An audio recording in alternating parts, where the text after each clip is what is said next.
Il faut pas se croire indispensable, tout comme il faut pas se croire invulnérable. C'est pas parce qu'on a très bien réussi pendant 5 jours ou la crise d'avant que celle d'après, on va pas prendre une énorme claque et qu'on va pas tout simplement s'effondrer.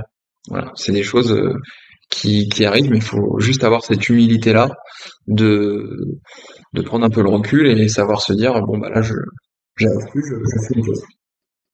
Je pense qu'il faut éviter tous les à côté, quand on peut, négatifs.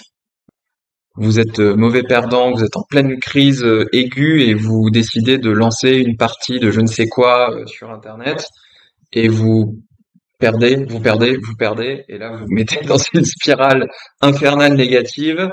Bah ça évitez. Voilà, créez-vous des moments positifs. Ça peut être avec vos proches, avec votre famille, mais n'ajoutez pas de situations stressantes supplémentaires ou de situations négatives quand vous êtes en période de crise. Éviter de se laisser arriver dans un état de non-fonctionnement, donc d'épuisement. Quand vous sentez que vous n'êtes plus capable, je pense que c'est de votre devoir professionnel de dire je ne suis plus capable. Faites-vous remplacer par quelqu'un qui saura faire le job, mais quitte à prendre 24 heures de pause, revenez plus tard motivé et frais et dispo. Ça je pense que ça c'est une bonne pratique qu'il faut mettre en place. Le dernier point, je pense enfin l'un des derniers points qu'il faut évoquer, c'est de bien faire la différence entre la situation de crise qui doit être gérée et la situation des responsabilités. Donner les responsabilités, trouver les raisons pour lesquelles et montrer du doigt finalement ce qui a fonctionné, ce qui n'a pas fonctionné, ça c'est le temps d'après. C'est le temps du retour d'expérience. C'est pas le temps de la crise. Le temps de la crise, on met tout de côté, on y est tous dans le même bateau et on avance. Voilà, c'est une erreur que beaucoup, je trouve, peuvent faire, de dire ah mais c'est la faute d'eux, mais c'est parce que ah mais je l'avais bien dit.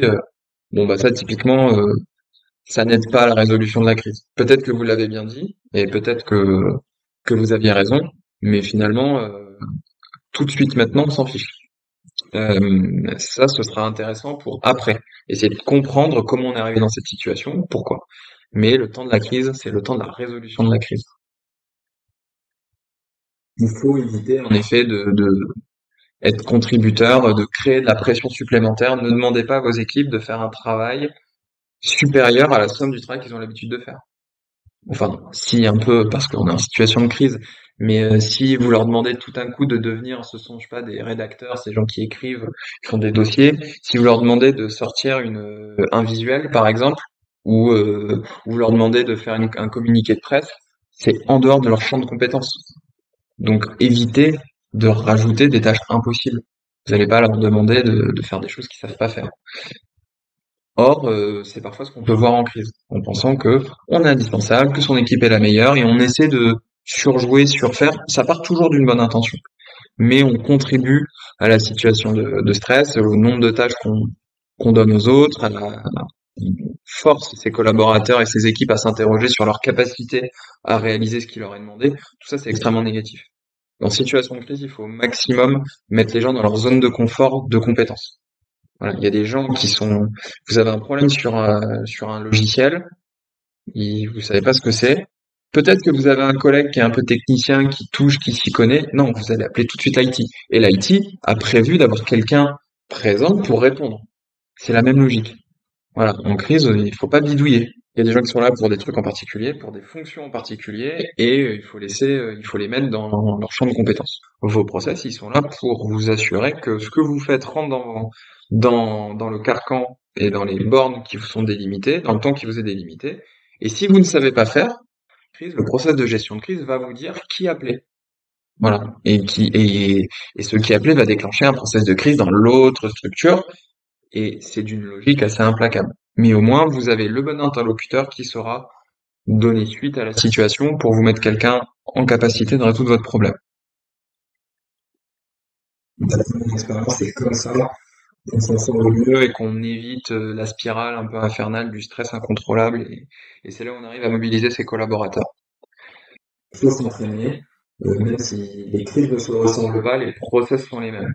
Plus vous avez des process, déjà il faut les créer. Si vous les avez pas, forcément, je pense que c'est indispensable aujourd'hui dans le domaine informatique. Vous devez anticiper un problème majeur sur votre système informatique.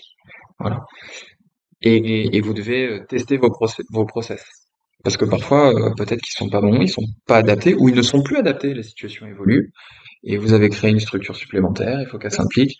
Et malheureusement, il y a que en situation réelle ou quasi réelle, c'est ce qu'on essaie de faire chez Arium, de vous mettre dans des situations quasi réelles.